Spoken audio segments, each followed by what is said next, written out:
화제가 된 이슈를 짚어보는 시간 이슈앤스토리입니다. 최영일 시사평론가 김남국 변호사와 함께 이야기 나누겠습니다. 네, 안녕하십니까. 안녕하세요.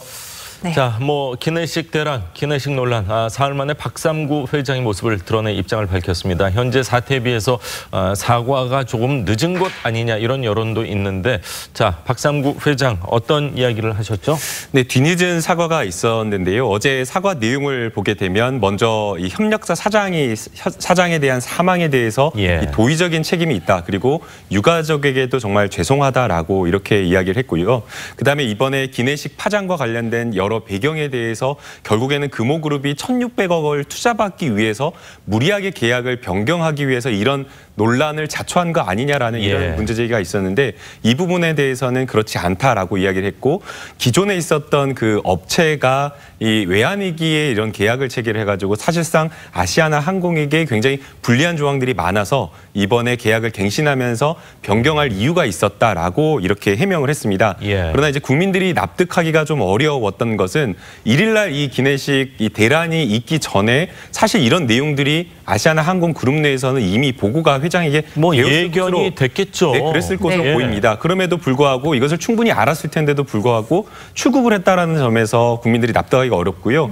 그다음에 그 사망, 그 협력사 사장에 대한 사망 소식을 들었다라고 한다면 해외에서 있었던 일정 자체가 공식적인 업무가 아니라 이 동창회장, 연세대학교 총동문회장으로서의 일정이었다라고 합니다. 그렇다고 하면 동문회장의 일정이라고 하는 것은 사실 사적 업무이고, 이 기내식 대란이라고 하는 것은 정말 세계 어떤 항공사에서도 찾아볼 수가 없었던 그런 사고였던 것을 보면 이 협력사 사장의 사망 소식을 듣고 바로 귀국하는 그런 조치를 보였어야 했는데 그러지 않았다라는 점에서 안타깝고요. 결국에는 이런 뒤늦은 사과가 이 대한항공 한진그룹의 그 여러 전방위적인 수사라든가 이런 것들로 이어지는 것을 보고 이런 어떤 파장을 좀 잠재우기 위해서 좀 뒤늦게 사과하는 것이 아니냐. 그러니까 결국 이 진정성 없는 사과가 아니냐라는 이런 의문이 제기되고 있습니다. 네, 기내식 파장과 함께요. 딸 박세진 상무 입사, 그리고 아들 4년 만에 초고속 이사 승진도 논란이 되고 있습니다. 이 딸 인사에 대해서 어제 박삼구 회장도 해명을 했습니다. 들어보시죠. 그룹의 큰 위치에 되려는 것도 아니고, 참 우리 그룹으로 보면 아주 적은 회사죠. 비중도 적고 또 중요도도 적고, 리조트라는 회사에 사회 공부도 하고 경영 공부도 하는 게 낫지 않겠느냐. 예쁘게 봐줬으면 고맙겠습니다. 네, 입사 전까지 경영 경험이 전혀 없는 전업주부를 상무로 선임을 했다. 취업문이 좁고 정말 수년 동안 열심히 공부하는 이 입시생들 입장에서는 좀 허탈할 수밖에 없을 것 같습니다. 그러니까 지금 이 취준생으로 고생하고 있는 젊은이들뿐만 아니라 지금 저 얘기를 들으면 누가 가장 상처를 받냐면요. 금호리조트 직원들은 뭐가 되나요? 우리 그룹에서 참 보잘것도 없고 아무것도 아니고 별 비중도 없고 존재가 없는 회사다라고 지금 얘기를 하고 계세요. 딸이 상무로 낙하산으로 들어간 것을 보호하기 위해서. 하나 중요하지 않은 회사가 어디 있겠습니까? 경영자 입장에서. 그리고 보시면 우리 딸이 사회 공부도 해야 되고요. 경영 공부도 해야 되고 영원히 사회생활 하지 말라고 할 수는 없잖아요. 어느 국민이 사회생활 하지 말라 그랬습니까? 막을 권리도 없죠. 다만 왜 공부를 회사에서 합니까? 지금 이력서를 보면 스펙이 아주 좋으세요. 박세진 상무가. 정말 초인류 회사에서 국내에서도 명문여대를 나왔고 그렇다고 할 수 있는데, 문제는 이제 요리를 전문으로 하신 것 같아요. 그러면 금호 리조트 내에 외식 사업부든지 조리 사업부든지 셰프로 입사시키면 누가 뭐라 하겠습니까? 상무는 20년 걸리는 자리라고 합니다. 우리가 대기업에서 통상. 그런데 아무 내부에서 이 일한 경력이 없는데 상무로 꽂았다. 그럼 이걸 어떻게 예쁘게 봐줍니까? 지금 예쁘게 봐달라는 말씀도 참 어불성설인데요. 좀 화를 자초하는 국민 공감과는 거리가 있는 말씀이다. 이런 생각이 듭니다. 여전히 일부 승객들은 비행기에서 제대로 식사를 못하고 있는 지금 상황인데, 오너 일가에게는 따뜻한 기내식이 제공됐다. 이것도 좀 논란의 소지가 있는 것 같아요. 이게 이 헝그리 앵그리 이런 유행어가 지금 나왔고요. 배도 고픈데 화가 나는 거죠. 이 승객들은. 그런데 지금 또 노밀, 한밀 이게 아주 대비되는 말인데요. 승객들은 노밀, 돈 내고 탄 승객들은 노밀이고 이게 총수 일가는 한밀이다. 따뜻한. 베이징 가깝잖아요. 지금 다 노밀로 운항을 했습니다. 이 단거리들은요. 장거리는 기내식을 넣기 위해서 4시간, 5시간 이 아주 연장 운행이 되는 상황이었는데 완전히 연착이 되는 상황이죠. 네. 굉장히 스케줄에 많은 승객들이 고생을 겪었을 거예요. 그런데 승객들은 노밀이라고 알고 있는데 회장님만 한밀이다. 이거를 좀 아무 문제가 없었다고 하기에는 네. 석연치 않은 거고요. 또 이 며느리와 가족들도 파리로 가는데 이때는 또 이제 한밀이 제공됐다고 하는 거죠. 이럴 때 총수 일가가 만약에 한 끼 기내식을 굶었더라면 차라리 어땠을까? 저는 이런 생각을 해봐요. 그것을 자기적으로 연출할 필요는 없지만 네. 그냥 다른 승객과 공정하게 박 회장님이 나와서 저도 노밀이었습니다. 이런 얘기 했으면 차라리 낫지 않을까 싶어요. 지금 아까 왜 국민 공감을 이해하지 못한다는 말씀을 드리냐 하면 이 사과를 하러 나와서 지탄을 받는 대목들이 발생을 하면 사과를 안 하니만 못하지 않겠습니까? 그런 안타까움이 있습니다. 네. 기내식 대란 현재까지 피해가 이어지고 있는데 아시아나의 무책임한 대처로 이 사과와 수습은 이 직원들의 몫인 것 같습니다. 직원의 이야기 먼저 들어보시죠. 그 바우처를 받아서 기내 면세품을 사용하거나 구매할 수 있는데요. 그 주문량이 폭주하고 있기 때문에 안전활동에 지장을 받을 우려가 있고요. 폭주하는 면세품 주문량을 못 낮추는 거죠. 그러면 또 손님들한테 또 죄송하다라고 사과드리고 그 현장에 있는 승무원들이 이중고를 좀 겪고 있습니다. 대단히 자괴감에 빠져 있는 거죠, 지금. 승객들의 불만을 지금 이 승무원들과 직원들이 다 맞습니다. 받아내고 있는 상황입니다. 직원들은 급기야 이 모바일 메신저에 익명으로 대화할 수 있는 단체 채팅방도 지금 3개까지 만들었는데요. 대한항공 때처럼 이 총수일가 폭로전으로 번지는 양상으로 보입니다. 네, 그런 상황으로 이어질 가능성이 지금 높아 보이는데요. 이 침묵하지 말자라는 오픈 채팅방이 만들어졌습니다. 이 채팅방의 인원 제한 숫자가 1000명인데 이 3일날 개설된 오전에 개설된 이 채팅방이 오전 당일에 다 찼다라고 이야기를 하고 있고요. 그래서 또 별도의 2번째 채팅방을 열었는데 이것도 1시간 만에 전부 다 찼다라고 합니다. 이 안에서 이제 굉장히 여러 가지 이야기 논의가 오가고 있는데요. 이 대처와 관련된 이야기가 승무원들 사이에서 전해지고 있습니다.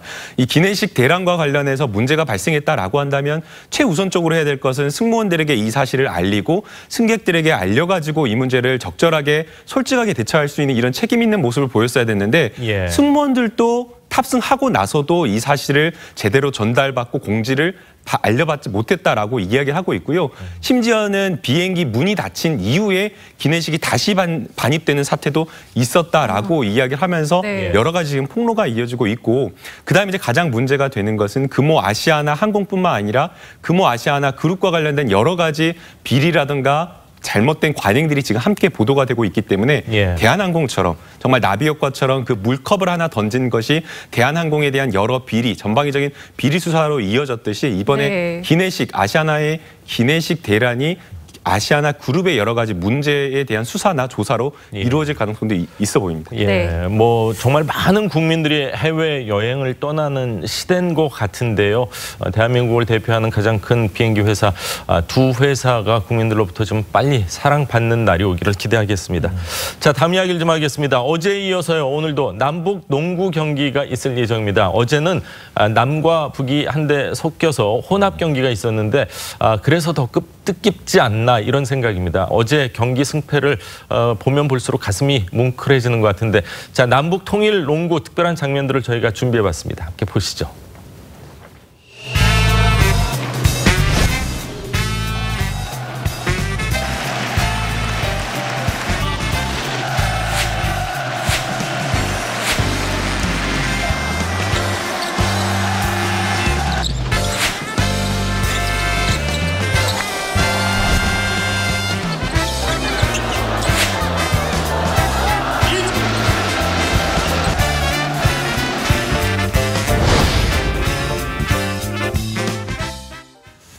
자, 번영과 평화, 평화와 번영 이름이 참 좋은 것 같습니다.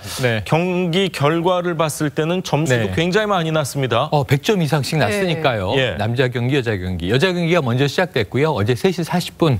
그런데 우리는 안타깝게 생중계를 볼 수가 없었어요. 이 나중에 녹화 중계로 이제 봐야겠습니다만 점수는 속보로 나왔죠. 그래서 먼저 여성 경기는 이렇게 표현이 되더군요. 번영이 평화를 이겼다. 둘 다 중요한 건데 1점 차로 이겼어요. 102 대 103.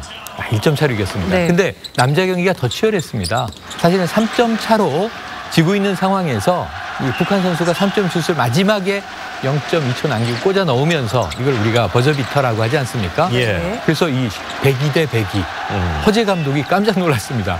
그러면서 굉장히 흥미진진한 재미있는 경기 결과가 나왔다 이렇게 얘기했는데 1점 차의 여성 번영팀 승이나 102대 102 남성 평화와 번영이 균형을 딱 이룬 것이나 어제 아주 볼만한 경기였던 것 같습니다. 참 재미있었던 경기였을 것 같은데요. 이번 경기로 베일에 쌓여 있었던 북한의 농구 실력도 눈으로 확인할 수 있었습니다. 예. 가장 에이스는 누구였습니까? 네, 많은 선수들이 이제 눈에 띄었는데요. 역시 다음 달에 이 남과 북의 이 여자 농구 단일팀이 이렇게 구성이 되어서 아시안 게임에 출전할 계획이었기 때문에 여자 선수들이 눈에 띄었습니다. 네. 아까 저희가 영상에서 볼 수 있듯이 가장 장신의 이렇게 여자 선수가 지금 보이는 것 같은데요. 이 박진아 선수입니다. 박진아 선수가 만 지금 15세밖에 안 된다라고 하는데 남자 선수와 여자 선수를 통틀어서 2m 5cm 가장 장신의 선수라고 하고 있고요. 그냥 키만 큰 것이 아니라 코트 위를 굉장히 빠른 속도로 정광석 코치처럼 정말 빠른 공격력을 보여주고 그다음에 블로킹하는 그런 모습들을 보여줘서 정말 그 북측의 여자 선수들의 실력을 정말 확실하게 보여주는 그런 선수였다라고 보이고요. 그다음에 이제 평화팀의 북측 선수 중 리정옥 선수가 또 굉장히 눈에 띄었습니다. 네. 무려 28점을 혼자서 이제 득점을 하면서 이 공격에 정말 최전방에 있었다라고 지금 평가를 받고 있고요. 또 남측의 남자 선수도 북측의 남자 선수 중에 원윤식 선수도 굉장히 눈에 띄는 공격력을 보여줘서 이 북한의 그 뭔가 이렇게 북측 선수들의 농구 실력이 정말 김정은 국무위원장이 자랑할 만하다. 축구보다 먼저 농구 이런 신선 경기를 하자라고 했던 이유를 알겠다라는 생각이 들 정도였습니다. 그렇군요. 만 15세인데 2m 5cm 여성 선수고요.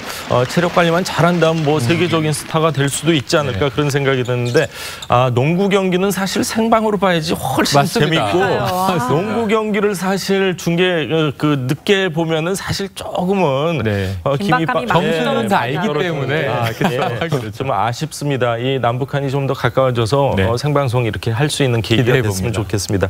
자, 어제 경기에서요. 우리 허재 감독, 북한의 장면진 감독 목소리를 준비했거든요. 잠시 들어보시죠. 먼저 처음에는 이제 교류전이다 보니까 선수들이 이제 상대방을 배려하는 차원에서 뭐 경기를 한 것 같은데 뭐 이제 나중에 이제 또 이렇게 또 승부가 갈리는 시점에서 또 선수들이 또 재미있고 또 좋은 모습을 보여준 것 같습니다. 재밌었던 것 같아요. 모든 동작, 수행이 다 인상이 깊었다고 봅니다. 특히 오늘 평화팀의 11번 선수. 나이가 아주 많고 선수였지만 동작이 팀을 위해서 무엇인가 이바지하려는 그 모습이 엿보이게 되었으며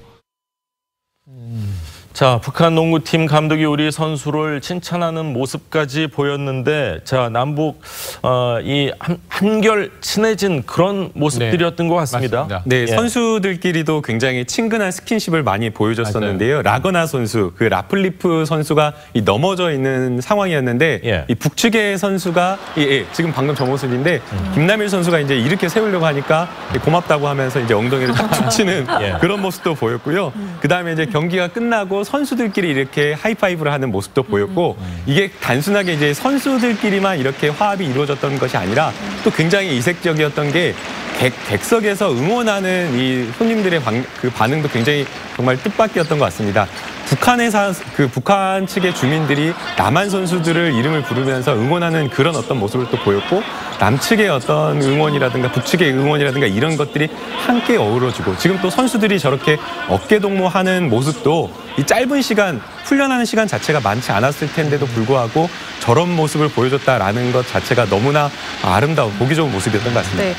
응원은요 우리나라랑 좀 비슷했습니까? 아니면 어떻습니까? 다르죠. 우리나라는 응원 좀 김남국 변호사님이 그럴지 모르겠는데 치어리더를 보러 간다 뭐 이런 분들도 종종 있어요. 야구 경기도 그렇지만 누굴 걸고 넘어주세요. 그런데 이 북한에는 치어리더가 없다. 이게 좀 우리의 경기장과 다른 모습이에요.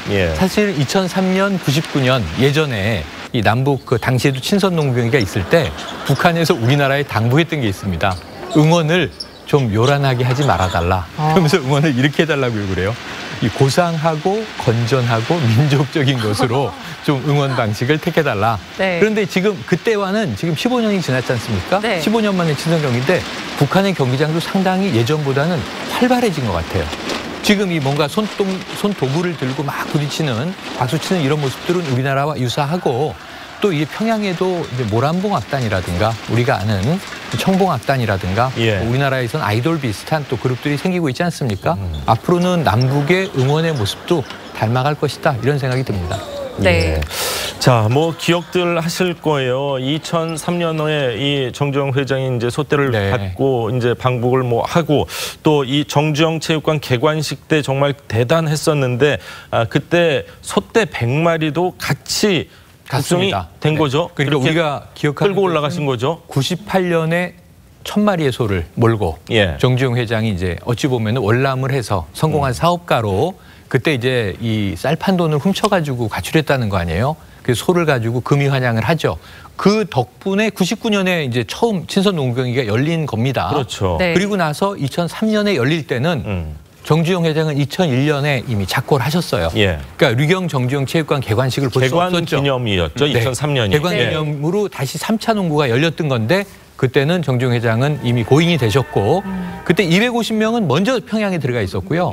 당일날 850명이 갑니다. 1000명이 넘는 이 우리 측 남측 인원이 갔는데, 이때 그 소대 방북을 기념해서 100마리의 소가 또 따라갔어요. 이건 지금 잘 기억되지 않는 대목인데, 2003년 농구 3차 경기 때 소대도 100마리가 갔다, 이런 사실이 기록됩니다. 2003년 저 당시에도 사실 평양에서 생방을 해가지고 우리 남한에선 다 볼 수가 있었거든요. 네, 맞아요. 지금도 기술적으로는 충분히 가능하지 않나, 남과 북이 좀 더 가까워지는 계기가 됐으면 하는 그런 바람입니다. 오늘 두 분 말씀은 여기까지 듣겠습니다. 고맙습니다. 고맙습니다. 감사합니다.